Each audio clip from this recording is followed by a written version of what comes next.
이제 4.15 총선거 투표 개시 시간이 18시간 앞으로 성큼 다가왔습니다. 시청자 여러분, 우리는 국민이라고 하는 헌법상 제1기관에 여러분과 저는 그 구성원입니다. 국민이라는 기관이 어떤 기관입니다. 그 국민이라는 기관이 대통령 뽑고 국회의원 뽑아가지고 정부 체계를 세우고 공무원을 임명하고 그리하여 국가를 운영하게 되는 것입니다. 그러므로 국민의 주권 행사라고 하는 것은 투표로 발현되는 것이며 이 투표권 행사는 권리인 동시에 의무입니다. 권리인 동시에 의무입니다. 우리가 어떻게 하면 이 바른 투표권을 행사하느냐, 남은 투표 개시 시간까지 한번 심사숙고할 순간을 가져보기를 간절히 부탁드립니다. 미국의 에이브러함 링컨 대통령은 이런 말을 남겼습니다. 어떤 시대건 그 정부의 수준이라고 한다면 대통령을 비롯한 정치 지도자들을 포괄한 그 정부의 수준은 그 시점의 국민의 수준보다도 뛰어넘은 그런 수준에는 이르지 못한다. 항상 그 국민의 수준에 맞거나 국민 수준보다도 낮은 단계의 정부 지도자를 갖게 된다. 그런 유명한 말을 남겼습니다. 이번 총선거는 대통령 선거가 아닙니다. 그리고 정권을 퇴진시켜야 되느냐 안 돼야 하느냐, 대통령을 탄핵하느냐 안 하느냐 하는 그 선거가 아닙니다. 문재인 대통령 5년 임기에 딱 3년 차에 이 맞이한 선거가 그 3년 차의 정책을 평가해서 우리가 어느 정도의 점수를 매길 것인지, 잘했다고 생각한다면 여당을 지지할 것이고 그의 정책이 실패하고 국정이 파탄났다고 생각한다면 야당에 표를 던질 수밖에 없습니다. 문재인 대통령은 2017년 5월 10일 취임하면서 헌법에 선서하고 공약한 게 있습니다. 여러분 곰곰이 한번 되새겨 보시기 바랍니다. 오늘부터 2017년 5월 10일부터 이 나라에 통합과 화해의 시대를 열었다라고 하는 기점이 될 것이다. 저는 저를 지지하지 않는 국민까지도 모두를 국민으로 포용해서 모시는 대통령이 되겠다. 그래야 통합의 시대를 반드시 열겠다. 야당을 국정 동반자로 한다. 그리고 저를 적극적으로 비판한 사람 가운데도 훌륭한 인재는 삼고초려해서라도 적당한 자리에 기용해서 쓰겠다. 국정의 주요 현안에 대해서는 수시로 기자회견을 해서 국민 여러분들에게 알리고 여러분들과 직접적으로 소통하겠다. 그것도 많은 공약이 있는데 가장 핵심적인 이 몇 가지 공약 여러분 기억하십니까? 신기하고 희한할 정도로 이 헌법적 공약을 단 1%도 저는 지켜지지 않았다고 생각합니다. 형식적으로 짜고 치는 기자회견을 하는 일이 있는데 그것도 경연방송 여기자가 경제가 어렵고 망가지고 있는데 대통령께서는 잘 되고 있다라고 하는 소신이 어디에서 나오는 겁니까? 하는 질문을 했다가 해갖고 온 세상에 문재인 대통령을 모욕했다고 그래가지고 그 기자를 결국 못 살게 굴어가지고 그 방송국에서 퇴사하게 되고 최근에는 여러 이유가 겹쳤겠지만 그 방송국이 폐쇄됐다는 거 아닙니까? 그러니까 그런 과정에서도 문재인 대통령이 침묵하고 말았어. 야, 이 사람들은 너무 지나치다. 언론 자유가 있는 나라에 그렇게 하면 되느냐? 나무란 얘기가 없습니다. 국민 통합의 시대를 열겠다. 완전히 국민 편을 갈랐지요. 야당을 동반자로 하겠다. 야당을 동반자로 하고 있습니까? 이해찬 대표가 외구 집단이라고 있잖아요. 외구 집단이라고, 쓰레기 집단이라고 백원우가 야당을 동반자로 한 일이 있습니까?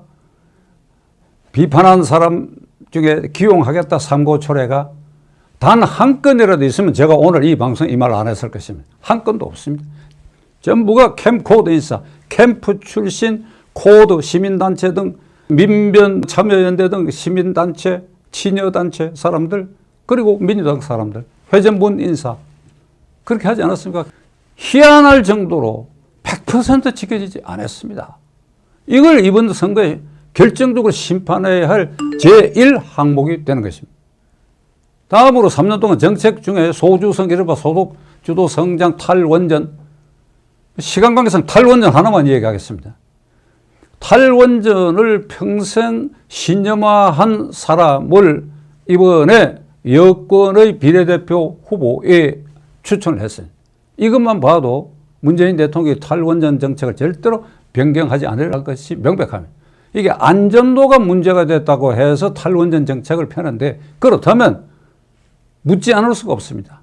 중국이 110개의 원전을 지금 공사 중에 있고 거의 절반이 지금 가동을 시작했는데, 그게 전부 중국의 동해안이니까 우리의 서해안, 산동반도에 밀집되어 있는데, 산동반도에서 인천까지 직선거리 130km, 울진 원전은 서울에서 350km 떨어져요. 거리상으로 따지더라도 우리의 원전의 위험도 때문에 이걸 다 없애버린다고 치면 안전한가? 그렇지 않지요. 중국의 원전 기술이 낙후되고 그래도 훨씬 뒤떨어져 있고 수도 많은데 거기에 하나라도 사고가 생기면 이게 편서풍을 타고 우리에게 직접적으로 그 피해가 오게 돼 있어요. 이런 건 전혀 고려하지 않고 있습니다. 80년대 운동권에서 반미 자주화를 부르짖던 사람들이 이 정권의 핵심을 이루고 있기 때문에 탈미 정책, 한미동맹 약화도 감수할 수 있다, 미군 철수도 받아들일 수가 있다, 이렇게까지 주장하는 정권입니다. 그 대신에 친중 사대주의, 종북 굴종주의로 이게 통일정책, 외교정책 전환되어 있고, 일본에 대해서는 철저히 반일 정책. 그래요, 제1야당을 토착 외구 집단이라고, 토착 외구 집단이라고 제1야당을 지칭하려고 하면, 제가 어제 말씀드렸지요. 민주당도 토착 외구 집단이지요. 98년 10월 김대중 대통령이 오부지 수상하고 미래지향적인 한일 관계 선언을 하면서 과거사는 다 잊어버리자 했잖아요. 그걸 20년 동안 지켜온 사람, 그대들이 토착 외구 집단이지, 그게. 이제 정부 여당은 유시민 장관의 말대로 이번 선거에서 180석도 가능하다, 180석 할 수 있다라고 하는 것을 제가 어제 여러분께 말씀드렸습니다. 180석을 획득하게 되면 국회는 일당 독재 국회가 될 수밖에 없고, 20석을 어디선가 긁어 모아가지고 위협을 하거나 매수를 하거나 회유를 하거나 20석을 더 긁어 모아서 200석이 되면 이 개헌을 하게 됩니다. 무슨 개헌? 종북 개헌, 자유민주주의 체제를 훼손하는 종북 개헌을 하고 말 것입니다. 그리고 과반수를 넘어도 국회의장과 주요 상임위원장 자리를 차지하고 7월 초에 발족할 공수처장 임명권을 틀어지게 될 것입니다. 자, 지난 3년 동안에 법원 장악했지요. 김경수 지사의 유죄 판결하고 법정 구속됐다고 해서 성창호 부장판사를 사법농단으로 재판을 회부하는 정권입니다. 이 얼마나 무서운 정권입니까? 법원 장악했지요. 헌법재판소 완전 장악했지요. 시민단체 대부분 신여화했지요. 언론 대부분 신여화했지요. 이번 총선에서 정권 심판의 결과를 내놓지 못하면 지난 3년 동안 이 모든 일에 대해서 면죄부를 주는 게 될 것입니다. 상황이 이같이 심각한데도 제1야당이 국민의 전폭적 지지와 신뢰를 얻고 있지 못한 것은 정말로 통탄할 일입니다. 그래서 어제 저는 황교안 대표와 김종인 총괄위원장에게 아주 엄중한 주문을 했었지요. 그런데 이번 선거는 야당의 잘잘못을 심판하는 것이 아닙니다. 야당 심판이 아닙니다. 정부 여당의 심판입니다. 그러므로 지금 제가 말씀드린 이 정권 심판에 동의한다고 그런다면 어쩔 수 없이 야당의 표를 던질 수밖에 없습니다. 그 야당이 더욱 충실해지고 각성하게 되는 것은 이 선거 이후에 저와 같은 감시자와 격려, 편달하는 사람들이 많이 있기 때문에 잘 추스려 갈 수 있을 것입니다. 자, 결론을 말씀드리겠습니다. 이번 선거는 정권 심판입니다.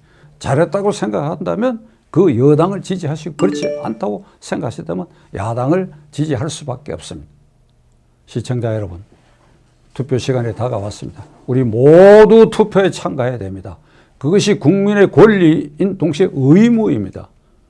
한 가지 부탁의 말씀을 드리겠습니다. 투표소에 가셔서 투표용지를 받고 기표소 포장 안에 들어가셔서 5초 동안만 생각해 주시기 바랍니다. 하나, 둘, 셋, 넷, 다섯. 어디에다가 기표하는 것이 나의 정당하고 정확한 선택일지 5초 동안 생각하시고 기표해 주실 것을 간곡히 부탁 말씀드립니다.